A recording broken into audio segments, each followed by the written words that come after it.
ನಗರದ ಜನತೆಗೆ big shock. ಇವತ್ತಿನಿಂದ 3 ದಿನ ಕಾವೇರಿ ನೀರು ಬರಲ್ಲ.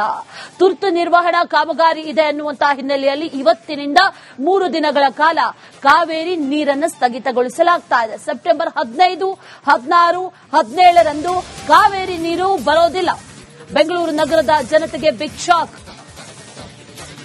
ಕುಡಿಯೋದಕ್ಕೆ ಅನೇಕ ಚಟುವಟಿಕೆಗಳಿಗೆ ಬಳಕೆ ಆಗುವಂತ ಕಾವೇರಿ ನೀರು ಬರೋದಿಲ್ಲ ಅಂತಂದ್ರೆ ನಿಜಕ್ಕೂ ಕೂಡ ಶಾಕಿಂಗ್ ಸಂಗತಿನೇ.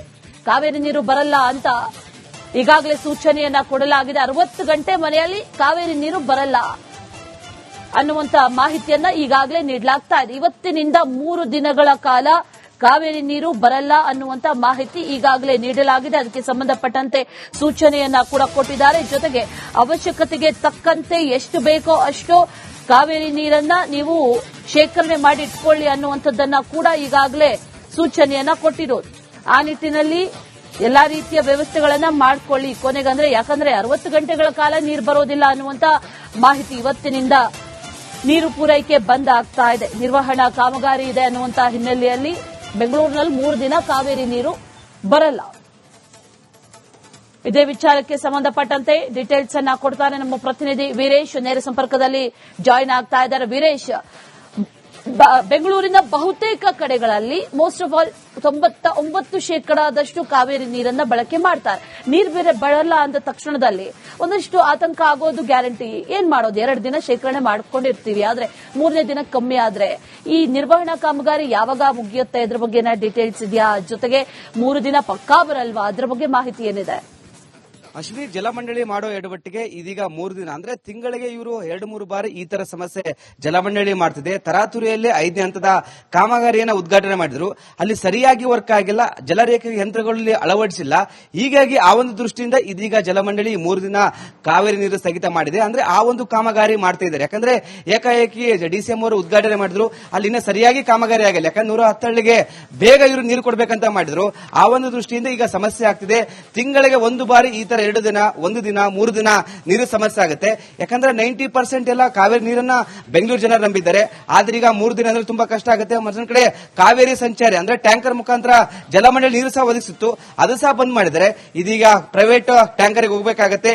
ಅವರು ಪ್ರೈವೇಟ್ ಟ್ಯಾಂಕರ್ಗೆ 1500-2000 ರೂಪಾಯಿ ತಗೊಂತಾರೆ. ಹೀಗಾಗಿ ಎಲ್ಲೇ ಒಂದ್ ಕಡೆ ಸಿಟಿ ಜನ ಒಂದ್ ಕಡೆ ಆಕ್ರೋಶ ಹೊರಾಗ್ತಿದ್ರೆ. ಯಾಕಂದ್ರೆ ತಿಂಗಳಿಗೆ 2-3 ಬಾರಿ ಇದೇ ತರ ಸಮಸ್ಯೆ ಆದ್ರೆ ತುಂಬಾ ಕಷ್ಟ ಆಗುತ್ತೆ. ಯಾಕಂದ್ರೆ 90% ಜನ ಬೆಂಗಳೂರು ಜನ ಬೋರ್ವೆಲ್ ಹಾಕ್ಸ್ಕೊಂಡಿಲ್ಲ, ಕಾವೇರಿ ನೀರನ್ನೇ ನಂಬಿದ್ದಾರೆ. ಈಗ 3 ದಿನ ಅಂತಂದ್ರೆ ತುಂಬಾ ಕಷ್ಟ ಆಗುತ್ತೆ. ಹೀಗಾಗಿ ಬೇಗ ಇಂಥ ಸಮಸ್ಯೆಗಳನ್ನ ಬಗೆಹರಿಸಬೇಕು. ಯಾಕಂದ್ರೆ 5ನೇ ಹಂತದ ಕಾಮಗಾರಿ ಅಷ್ಟು ಬೇಗ ಉದ್ಘಾಟನೆ ಯಾಕೆ ಮಾಡಬೇಕಿತ್ತು? ಅಲ್ಲಿ ಕಾಮಗಾರಿ ಪೂರ್ಣ ಆದ್ಮೇಲೆ ಉದ್ಘಾಟನೆ ಮಾಡಬೇಕಿತ್ತು. ತರಾತುರಿಯಿಂದ ಆ ಒಂದು ಸಮಸ್ಯೆಯಿಂದ ಇದೀಗ ಬೇರೆ ಬೇರೆ ಭಾಗಗಳಲ್ಲಿ ನೀರು ಬರಲ್ಲ. ಈ ಒಂದು ದೃಷ್ಟಿಯಲ್ಲಿ ಒಂದ್ ಕಡೆ ಬೆಂಗಳೂರು ಜನ ಆಕ್ರೋಶ ಹೊರಾಗ್ತಿದ್ರೆ. ಇವತ್ತಿಂದ 3 ದಿನ ಅಂದ್ರೆ ಸೆಪ್ಟೆಂಬರ್ 17 ಮಧ್ಯಾಹ್ನ 1 ಗಂಟೆವರೆಗೂ ನೀರು ಬರಲ್ಲ. ಸುಮಾರು ಒಂದು 60 ಗಂಟೆ ನೀರು ಬರಲ್ಲ. ಹೀಗಾಗಿ ಜಲಮಂಡಳಿ ಸಹ ಒಂದ್ ಕಡೆ ಮನವಿ ಸಹ ಮಾಡಿಕೊಂಡಿದೆ, ಬೇಗ ನೀರನ್ನ ಶೇಖರಣೆ ಮಾಡಿಕೊಳ್ಳಿ, ಏನಾದ್ರೂ ಸಮಸ್ಯೆ ಇದ್ರೆ ಜಲಮಂಡಳಿಗೆ ಕರೆ ಮಾಡಿ ಅಂತ ಒಂದು ಕಡೆ ಮನವಿ ಸಹ ಮಾಡಿಕೊಂಡಿದ್ದಾರೆ. ಹೀಗಾಗಿ ಜನ ಸಾಮಾನ್ಯರು ಪರದಾಡುವ ಪರಿಸ್ಥಿತಿ ನಿರ್ಮಾಣವಾಗುತ್ತೆ ಮತ್ತು ಖಾಸಗಿ ಟ್ಯಾಂಕರ್ಗೆ ಮರಿ ಹೋಗಬೇಕಾಗುತ್ತೆ. Ashwini, right Veeresh, thank you ಡೀಟೇಲ್ಸ್ಗೆ.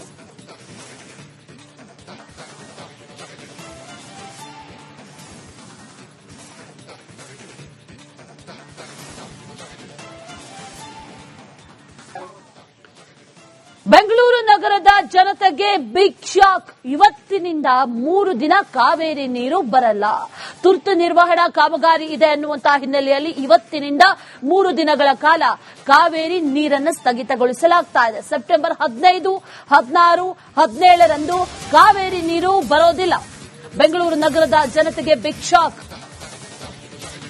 ಕುಡಿಯೋದಕ್ಕೆ ಅನೇಕ ಚಟುವಟಿಕೆಗಳಿಗೆ ಬಳಕೆ ಆಗುವಂತ ಕಾವೇರಿ ನೀರು ಬರೋದಿಲ್ಲ ಅಂತಂದ್ರೆ ನಿಜಕ್ಕೂ ಕೂಡ ಶಾಕಿಂಗ್ ಸಂಗತಿನೇ. ಕಾವೇರಿ ನೀರು ಬರಲ್ಲ ಅಂತ ಈಗಾಗಲೇ ಸೂಚನೆಯನ್ನ ಕೊಡಲಾಗಿದೆ. 60 ಗಂಟೆ ಮನೆಯಲ್ಲಿ ಕಾವೇರಿ ನೀರು ಬರಲ್ಲ ಅನ್ನುವಂತ ಮಾಹಿತಿಯನ್ನ ಈಗಾಗಲೇ ನೀಡಲಾಗ್ತಾ ಇದೆ. ಇವತ್ತಿನಿಂದ 3 ದಿನಗಳ ಕಾಲ ಕಾವೇರಿ ನೀರು ಬರಲ್ಲ ಅನ್ನುವಂತ ಮಾಹಿತಿ ಈಗಾಗಲೇ ನೀಡಲಾಗಿದೆ. ಅದಕ್ಕೆ ಸಂಬಂಧಪಟ್ಟಂತೆ ಸೂಚನೆಯನ್ನ ಕೂಡ ಕೊಟ್ಟಿದ್ದಾರೆ. ಜೊತೆಗೆ ಅವಶ್ಯಕತೆಗೆ ತಕ್ಕಂತೆ ಎಷ್ಟು ಬೇಕೋ ಅಷ್ಟು ಕಾವೇರಿ ನೀರನ್ನ ನೀವು ಶೇಖರಣೆ ಮಾಡಿ ಇಟ್ಕೊಳ್ಳಿ ಅನ್ನುವಂಥದ್ದನ್ನ ಕೂಡ ಈಗಾಗಲೇ ಸೂಚನೆಯನ್ನ ಕೊಟ್ಟಿರೋದು. ಆ ನಿಟ್ಟಿನಲ್ಲಿ ಎಲ್ಲಾ ರೀತಿಯ ವ್ಯವಸ್ಥೆಗಳನ್ನ ಮಾಡಿಕೊಳ್ಳಿ ಕೊನೆಗಂದ್ರೆ. ಯಾಕಂದ್ರೆ 60 ಗಂಟೆಗಳ ಕಾಲ ನೀರು ಬರೋದಿಲ್ಲ ಅನ್ನುವಂತ ಮಾಹಿತಿ ಇವತ್ತಿನಿಂದ ನೀರು ಪೂರೈಕೆ ಬಂದ್ ಆಗ್ತಾ ಇದೆ. ನಿರ್ವಹಣಾ ಕಾಮಗಾರಿ ಇದೆ ಅನ್ನುವಂತ ಹಿನ್ನೆಲೆಯಲ್ಲಿ ಬೆಂಗಳೂರಿನಲ್ಲಿ 3 ದಿನ ಕಾವೇರಿ ನೀರು ಬರಲ್ಲ.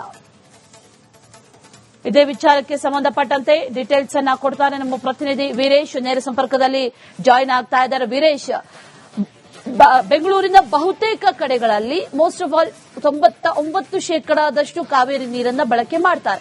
ನೀರು ಬೇರೆ ಬರಲ್ಲ ಅಂದ ತಕ್ಷಣದಲ್ಲಿ ಒಂದಷ್ಟು ಆತಂಕ ಆಗೋದು ಗ್ಯಾರಂಟಿ. ಏನ್ ಮಾಡೋದು? 2 ದಿನ ಶೇಖರಣೆ ಮಾಡ್ಕೊಂಡಿರ್ತೀವಿ, ಆದ್ರೆ 3ನೇ ದಿನ ಕಮ್ಮಿ ಆದ್ರೆ ಈ ನಿರ್ವಹಣಾ ಕಾಮಗಾರಿ ಯಾವಾಗ ಮುಗಿಯುತ್ತೆ? ಇದ್ರ ಬಗ್ಗೆ ಡೀಟೇಲ್ಸ್ ಇದೆಯಾ? ಜೊತೆಗೆ 3 ದಿನ ಪಕ್ಕಾ ಬರಲ್ವಾ? ಅದ್ರ ಬಗ್ಗೆ ಮಾಹಿತಿ ಏನಿದೆ? ಅಶ್ವಿನಿ, ಜಲಮಂಡಳಿ ಮಾಡೋ ಎಡವಟ್ಟಿಗೆ ಇದೀಗ 3 ದಿನ ಅಂದ್ರೆ ತಿಂಗಳಿಗೆ ಇವರು 2-3 ಬಾರಿ ಈ ತರ ಸಮಸ್ಯೆ ಜಲಮಂಡಳಿ ಮಾಡ್ತಿದೆ. ತರಾತುರಿಯಲ್ಲಿ 5ನೇ ಹಂತದ ಕಾಮಗಾರಿಯನ್ನ ಉದ್ಘಾಟನೆ ಮಾಡಿದ್ರು. ಅಲ್ಲಿ ಸರಿಯಾಗಿ ವರ್ಕ್ ಆಗಿಲ್ಲ, ಜಲರೇಖೆ ಯಂತ್ರಗಳಲ್ಲಿ ಅಳವಡಿಸಿಲ್ಲ. ಹೀಗಾಗಿ ಆ ಒಂದು ದೃಷ್ಟಿಯಿಂದ ಇದೀಗ ಜಲಮಂಡಳಿ 3 ದಿನ ಕಾವೇರಿ ನೀರು ಸ್ಥಗಿತ ಮಾಡಿದೆ. ಅಂದ್ರೆ ಆ ಒಂದು ಕಾಮಗಾರಿ ಮಾಡ್ತಾ ಇದ್ದಾರೆ. ಯಾಕಂದ್ರೆ ಏಕಾಏಕಿ ಡಿಸಿಎಂ ಅವರು ಉದ್ಘಾಟನೆ ಮಾಡಿದ್ರು, ಅಲ್ಲಿನ ಸರಿಯಾಗಿ ಕಾಮಗಾರಿ ಆಗಿಲ್ಲ. ಯಾಕಂದ್ರೆ 110 ಹಳ್ಳಿಗೆ ಬೇಗ ಇವರು ನೀರು ಕೊಡಬೇಕಂತ ಮಾಡಿದ್ರು. ಆ ಒಂದು ದೃಷ್ಟಿಯಿಂದ ಈಗ ಸಮಸ್ಯೆ ಆಗ್ತಿದೆ. ತಿಂಗಳಿಗೆ 1 ಬಾರಿ ಈ ತರ 2 ದಿನ, 1 ದಿನ, 3 ದಿನ ನೀರು ಸಮಸ್ಯೆ ಆಗುತ್ತೆ. ಯಾಕಂದ್ರೆ 90% ಎಲ್ಲ ಕಾವೇರಿ ನೀರನ್ನ ಬೆಂಗಳೂರು ಜನರು ನಂಬಿದ್ದಾರೆ. ಆದ್ರೆ ಈಗ 3 ದಿನ ಅಂದ್ರೆ ತುಂಬಾ ಕಷ್ಟ ಆಗುತ್ತೆ. ಮತ್ತೊಂದ್ ಕಡೆ ಕಾವೇರಿ ಸಂಚಾರಿ ಅಂದ್ರೆ ಟ್ಯಾಂಕರ್ ಮುಖಾಂತರ ಜಲಮಂಡಳಿ ನೀರು ಸಹ ಒದಗಿಸಿತ್ತು, ಅದು ಸಹ ಬಂದ್ ಮಾಡಿದರೆ ಇದೀಗ ಪ್ರೈವೇಟ್ ಟ್ಯಾಂಕರ್ಗೆ ಹೋಗಬೇಕಾಗತ್ತೆ. ಅವರು ಪ್ರೈವೇಟ್ ಟ್ಯಾಂಕರ್ಗೆ 1500-2000 ರೂಪಾಯಿ ತಗೊಂತಾರೆ. ಹೀಗಾಗಿ ಎಲ್ಲೇ ಒಂದ್ ಕಡೆ ಸಿಟಿ ಜನ ಒಂದ್ ಕಡೆ ಆಕ್ರೋಶ ಹೊರಾಗ್ತಿದ್ರೆ. ಯಾಕಂದ್ರೆ ತಿಂಗಳಿಗೆ 2-3 ಬಾರಿ ಇದೇ ತರ ಸಮಸ್ಯೆ ಆದ್ರೆ ತುಂಬಾ ಕಷ್ಟ ಆಗುತ್ತೆ. ಯಾಕಂದ್ರೆ 90% ಜನ ಬೆಂಗಳೂರು ಜನ ಬೋರ್ವೆಲ್ ಹಾಕ್ಸ್ಕೊಂಡಿಲ್ಲ, ಕಾವೇರಿ ನೀರನ್ನೇ ನಂಬಿದ್ದಾರೆ. ಈಗ 3 ದಿನ ಅಂತಂದ್ರೆ ತುಂಬಾ ಕಷ್ಟ ಆಗುತ್ತೆ. ಹೀಗಾಗಿ ಬೇಗ ಇಂಥ ಸಮಸ್ಯೆಗಳನ್ನ ಬಗೆಹರಿಸಬೇಕು. ಯಾಕಂದ್ರೆ 5ನೇ ಹಂತದ ಕಾಮಗಾರಿ ಅಷ್ಟು ಬೇಗ ಉದ್ಘಾಟನೆ ಯಾಕೆ ಮಾಡಬೇಕಿತ್ತು? ಅಲ್ಲಿ ಕಾಮಗಾರಿ ಪೂರ್ಣ ಆದ್ಮೇಲೆ ಉದ್ಘಾಟನೆ ಮಾಡಬೇಕಿತ್ತು. ತರಾತುರಿಯಿಂದ ಆ ಒಂದು ಸಮಸ್ಯೆಯಿಂದ ಇದೀಗ ಬೇರೆ ಬೇರೆ ಭಾಗಗಳಲ್ಲಿ ನೀರು ಬರಲ್ಲ. ಈ ಒಂದು ದೃಷ್ಟಿಯಿಂದ ಒಂದ್ ಕಡೆ ಬೆಂಗಳೂರು ಜನ ಆಕ್ರೋಶ ಹೊರಾಗ್ತಿದ್ರೆ. ಇವತ್ತಿಂದ 3 ದಿನ ಅಂದ್ರೆ ಸೆಪ್ಟೆಂಬರ್ 17 ಮಧ್ಯಾಹ್ನ 1 ಗಂಟೆವರೆಗೂ ನೀರು ಬರಲ್ಲ. ಸುಮಾರು ಒಂದು 60 ಗಂಟೆ ನೀರು ಬರಲ್ಲ. ಹೀಗಾಗಿ ಜಲಮಂಡಳಿ ಸಹ ಒಂದ್ ಕಡೆ ಮನವಿ ಸಹ ಮಾಡಿಕೊಂಡಿದೆ, ಬೇಗ ನೀರನ್ನ ಶೇಖರಣೆ ಮಾಡಿಕೊಳ್ಳಿ, ಏನಾದ್ರೂ ಸಮಸ್ಯೆ ಇದ್ರೆ ಜಲಮಂಡಳಿಗೆ ಕರೆ ಮಾಡಿ ಅಂತ ಒಂದು ಕಡೆ ಮನವಿ ಸಹ ಮಾಡಿಕೊಂಡಿದ್ದಾರೆ. ಹೀಗಾಗಿ ಜನ ಸಾಮಾನ್ಯರು ಪರದಾಡುವ ಪರಿಸ್ಥಿತಿ ನಿರ್ಮಾಣವಾಗುತ್ತೆ ಮತ್ತು ಖಾಸಗಿ ಟ್ಯಾಂಕರ್ಗೆ ಮರಿ ಹೋಗಬೇಕಾಗುತ್ತೆ. Ashwini, right Veeresh, thank you ಡೀಟೇಲ್ಸ್ಗೆ.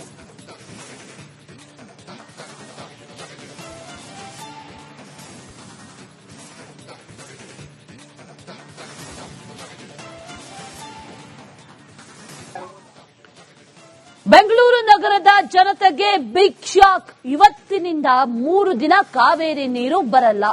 ತುರ್ತು ನಿರ್ವಹಣಾ ಕಾಮಗಾರಿ ಇದೆ ಅನ್ನುವಂತ ಹಿನ್ನೆಲೆಯಲ್ಲಿ ಇವತ್ತಿನಿಂದ 3 ದಿನಗಳ ಕಾಲ ಕಾವೇರಿ ನೀರನ್ನು ಸ್ಥಗಿತಗೊಳಿಸಲಾಗ್ತಾ ಇದೆ. ಸೆಪ್ಟೆಂಬರ್ 15, 16, 17ರಂದು ಕಾವೇರಿ ನೀರು ಬರೋದಿಲ್ಲ. ಬೆಂಗಳೂರು ನಗರದ ಜನತೆಗೆ ಬಿಗ್ ಶಾಕ್.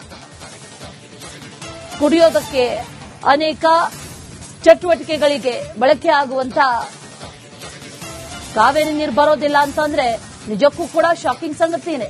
ಕಾವೇರಿ ನೀರು ಬರಲ್ಲ ಅಂತ ಈಗಾಗಲೇ ಸೂಚನೆಯನ್ನ ಕೊಡಲಾಗಿದೆ. 60 ಗಂಟೆ ಮನೆಯಲ್ಲಿ ಕಾವೇರಿ ನೀರು ಬರಲ್ಲ ಅನ್ನುವಂತ ಮಾಹಿತಿಯನ್ನ ಈಗಾಗಲೇ ನೀಡಲಾಗ್ತಾ ಇದೆ. ಇವತ್ತಿನಿಂದ 3 ದಿನಗಳ ಕಾಲ ಕಾವೇರಿ ನೀರು ಬರಲ್ಲ ಅನ್ನುವಂತ ಮಾಹಿತಿ ಈಗಾಗಲೇ ನೀಡಲಾಗಿದೆ. ಅದಕ್ಕೆ ಸಂಬಂಧಪಟ್ಟಂತೆ ಸೂಚನೆಯನ್ನ ಕೂಡ ಕೊಟ್ಟಿದ್ದಾರೆ. ಜೊತೆಗೆ ಅವಶ್ಯಕತೆಗೆ ತಕ್ಕಂತೆ ಎಷ್ಟು ಬೇಕೋ ಅಷ್ಟು ಕಾವೇರಿ ನೀರನ್ನ ನೀವು ಶೇಖರಣೆ ಮಾಡಿ ಇಟ್ಕೊಳ್ಳಿ ಅನ್ನುವಂಥದ್ದನ್ನ ಕೂಡ ಈಗಾಗಲೇ ಸೂಚನೆಯನ್ನ ಕೊಟ್ಟಿರೋದು. ಆ ನಿಟ್ಟಿನಲ್ಲಿ ಎಲ್ಲಾ ರೀತಿಯ ವ್ಯವಸ್ಥೆಗಳನ್ನ ಮಾಡ್ಕೊಳ್ಳಿ ಕೊನೆಗಂದ್ರೆ. ಯಾಕಂದ್ರೆ 60 ಗಂಟೆಗಳ ಕಾಲ ನೀರು ಬರೋದಿಲ್ಲ ಅನ್ನುವಂತ ಮಾಹಿತಿ. ಇವತ್ತಿನಿಂದ ನೀರು ಪೂರೈಕೆ ಬಂದ್ ಆಗ್ತಾ ಇದೆ. ನಿರ್ವಹಣಾ ಕಾಮಗಾರಿ ಇದೆ ಅನ್ನುವಂತ ಹಿನ್ನೆಲೆಯಲ್ಲಿ ಬೆಂಗಳೂರಿನಲ್ಲಿ 3 ದಿನ ಕಾವೇರಿ ನೀರು ಬರಲ್ಲ. ಇದೇ ವಿಚಾರಕ್ಕೆ ಸಂಬಂಧಪಟ್ಟಂತೆ ಡೀಟೇಲ್ಸ್ ಅನ್ನ ಕೊಡ್ತಾರೆ ನಮ್ಮ ಪ್ರತಿನಿಧಿ ವೀರೇಶ್. ನೇರ ಸಂಪರ್ಕದಲ್ಲಿ ಜಾಯಿನ್ ಆಗ್ತಾ ಇದ್ದಾರೆ. ವೀರೇಶ್, ಬೆಂಗಳೂರಿನ ಬಹುತೇಕ ಕಡೆಗಳಲ್ಲಿ ಮೋಸ್ಟ್ ಆಫ್ ಆಲ್ 99% ಕಾವೇರಿ ನೀರನ್ನ ಬಳಕೆ ಮಾಡ್ತಾರೆ. ನೀರು ಬೇರೆ ಬರಲ್ಲ ಅಂದ ತಕ್ಷಣದಲ್ಲಿ ಒಂದಷ್ಟು ಆತಂಕ ಆಗೋದು ಗ್ಯಾರಂಟಿ. ಏನ್ ಮಾಡೋದು? 2 ದಿನ ಶೇಖರಣೆ ಮಾಡ್ಕೊಂಡಿರ್ತೀವಿ, ಆದ್ರೆ 3ನೇ ದಿನ ಕಮ್ಮಿ ಆದ್ರೆ ಈ ನಿರ್ವಹಣಾ ಕಾಮಗಾರಿ ಯಾವಾಗ ಮುಗಿಯುತ್ತೆ? ಇದ್ರ ಬಗ್ಗೆ ಡೀಟೇಲ್ಸ್ ಇದೆಯಾ? ಜೊತೆಗೆ 3 ದಿನ ಪಕ್ಕಾ ಬರಲ್ವಾ? ಅದ್ರ ಬಗ್ಗೆ ಮಾಹಿತಿ ಏನಿದೆ? ಅಶ್ವಿನಿ, ಜಲಮಂಡಳಿ ಮಾಡೋ ಎಡವಟ್ಟಿಗೆ ಇದೀಗ 3 ದಿನ ಅಂದ್ರೆ ತಿಂಗಳಿಗೆ ಇವರು 2-3 ಬಾರಿ ಈ ತರ ಸಮಸ್ಯೆ ಜಲಮಂಡಳಿ ಮಾಡ್ತಿದೆ. ತರಾತುರಿಯಲ್ಲಿ 5ನೇ ಹಂತದ ಕಾಮಗಾರಿಯನ್ನ ಉದ್ಘಾಟನೆ ಮಾಡಿದ್ರು. ಅಲ್ಲಿ ಸರಿಯಾಗಿ ವರ್ಕ್ ಆಗಿಲ್ಲ, ಜಲರೇಖೆ ಯಂತ್ರಗಳಲ್ಲಿ ಅಳವಡಿಸಿಲ್ಲ. ಹೀಗಾಗಿ ಆ ಒಂದು ದೃಷ್ಟಿಯಿಂದ ಇದೀಗ ಜಲಮಂಡಳಿ 3 ದಿನ ಕಾವೇರಿ ನೀರು ಸ್ಥಗಿತ ಮಾಡಿದೆ. ಅಂದ್ರೆ ಆ ಒಂದು ಕಾಮಗಾರಿ ಮಾಡ್ತಾ ಇದ್ದಾರೆ. ಯಾಕಂದ್ರೆ ಏಕಾಏಕಿ ಡಿಸಿಎಂ ಅವರು ಉದ್ಘಾಟನೆ ಮಾಡಿದ್ರು, ಅಲ್ಲಿನ ಸರಿಯಾಗಿ ಕಾಮಗಾರಿ ಆಗಿಲ್ಲ. ಯಾಕಂದ್ರೆ 110 ಹಳ್ಳಿಗೆ ಬೇಗ ಇವರು ನೀರು ಕೊಡಬೇಕಂತ ಮಾಡಿದ್ರು. ಆ ಒಂದು ದೃಷ್ಟಿಯಿಂದ ಈಗ ಸಮಸ್ಯೆ ಆಗ್ತಿದೆ. ತಿಂಗಳಿಗೆ 1 ಬಾರಿ ಈ ತರ 2 ದಿನ 1 ದಿನ 3 ದಿನ ನೀರು ಸಮಸ್ಯೆ ಆಗುತ್ತೆ. ಯಾಕಂದ್ರೆ 90% ಎಲ್ಲ ಕಾವೇರಿ ನೀರನ್ನ ಬೆಂಗಳೂರು ಜನರು ನಂಬಿದ್ದಾರೆ. ಆದ್ರೆ ಈಗ 3 ದಿನ ಅಂದ್ರೆ ತುಂಬಾ ಕಷ್ಟ ಆಗುತ್ತೆ. ಮತ್ತೊಂದ್ ಕಡೆ ಕಾವೇರಿ ಸಂಚಾರಿ ಅಂದ್ರೆ ಟ್ಯಾಂಕರ್ ಮುಖಾಂತರ ಜಲಮಂಡಳಿ ನೀರು ಸಹ ಒದಗಿಸಿತ್ತು, ಅದು ಸಹ ಬಂದ್ ಮಾಡಿದ್ದಾರೆ. ಇದೀಗ ಪ್ರೈವೇಟ್ ಟ್ಯಾಂಕರ್ಗೆ ಹೋಗಬೇಕಾಗತ್ತೆ. ಅವರು ಪ್ರೈವೇಟ್ ಟ್ಯಾಂಕರ್ಗೆ 1500-2000 ರೂಪಾಯಿ ತಗೊಂತಾರೆ. ಹೀಗಾಗಿ ಎಲ್ಲೇ ಒಂದ್ ಕಡೆ ಸಿಟಿ ಜನ ಒಂದ್ ಕಡೆ ಆಕ್ರೋಶ ಹೊರಹಾಕ್ತಿದ್ರೆ. ಯಾಕಂದ್ರೆ ತಿಂಗಳಿಗೆ 2-3 ಬಾರಿ ಇದೇ ತರ ಸಮಸ್ಯೆ ಆದ್ರೆ ತುಂಬಾ ಕಷ್ಟ ಆಗುತ್ತೆ. ಯಾಕಂದ್ರೆ 90% ಜನ ಬೆಂಗಳೂರು ಜನ ಬೋರ್ವೆಲ್ ಹಾಕ್ಸ್ಕೊಂಡಿಲ್ಲ, ಕಾವೇರಿ ನೀರನ್ನೇ ನಂಬಿದ್ದಾರೆ. ಈಗ 3 ದಿನ ಅಂತಂದ್ರೆ ತುಂಬಾ ಕಷ್ಟ ಆಗುತ್ತೆ. ಹೀಗಾಗಿ ಬೇಗ ಇಂಥ ಸಮಸ್ಯೆಗಳನ್ನ ಬಗೆಹರಿಸಬೇಕು. ಯಾಕಂದ್ರೆ 5ನೇ ಹಂತದ ಕಾಮಗಾರಿ ಅಷ್ಟು ಬೇಗ ಉದ್ಘಾಟನೆ ಯಾಕೆ ಮಾಡಬೇಕಿತ್ತು? ಅಲ್ಲಿ ಕಾಮಗಾರಿ ಪೂರ್ಣ ಆದ್ಮೇಲೆ ಉದ್ಘಾಟನೆ ಮಾಡಬೇಕಿತ್ತು. ತರಾತುರಿಯಿಂದ ಆ ಒಂದು ಸಮಸ್ಯೆಯಿಂದ ಇದೀಗ ಬೇರೆ ಬೇರೆ ಭಾಗಗಳಲ್ಲಿ ನೀರು ಬರಲ್ಲ. ಈ ಒಂದು ದೃಷ್ಟಿಯಲ್ಲಿ ಒಂದ್ ಕಡೆ ಬೆಂಗಳೂರು ಜನ ಆಕ್ರೋಶ ಹೊರಹಾಕ್ತಿದ್ರೆ. ಇವತ್ತಿಂದ 3 ದಿನ ಅಂದ್ರೆ ಸೆಪ್ಟೆಂಬರ್ 17 ಮಧ್ಯಾಹ್ನ 1 ಗಂಟೆವರೆಗೂ ನೀರು ಬರಲ್ಲ. ಸುಮಾರು ಒಂದು 60 ಗಂಟೆ ನೀರು ಬರಲ್ಲ. ಹೀಗಾಗಿ ಜಲಮಂಡಳಿ ಸಹ ಒಂದ್ ಕಡೆ ಮನವಿ ಸಹ ಮಾಡಿಕೊಂಡಿದೆ. ಬೇಗ ನೀರನ್ನ ಶೇಖರಣೆ ಮಾಡಿಕೊಳ್ಳಿ, ಏನಾದ್ರೂ ಸಮಸ್ಯೆ ಇದ್ರೆ ಜಲಮಂಡಳಿಗೆ ಕರೆ ಮಾಡಿ ಅಂತ ಒಂದ್ ಕಡೆ ಮನವಿ ಸಹ ಮಾಡಿಕೊಂಡಿದ್ದಾರೆ. ಹೀಗಾಗಿ ಜನ ಸಾಮಾನ್ಯರು ಪರದಾಡೋ ಪರಿಸ್ಥಿತಿ ನಿರ್ಮಾಣವಾಗುತ್ತೆ ಮತ್ತು ಖಾಸಗಿ ಟ್ಯಾಂಕರ್ಗೆ ಮರಿ ಹೋಗಬೇಕಾಗುತ್ತೆ. Ashwini. Right Veeresh, thank you ಡೀಟೇಲ್ಸ್ಗೆ.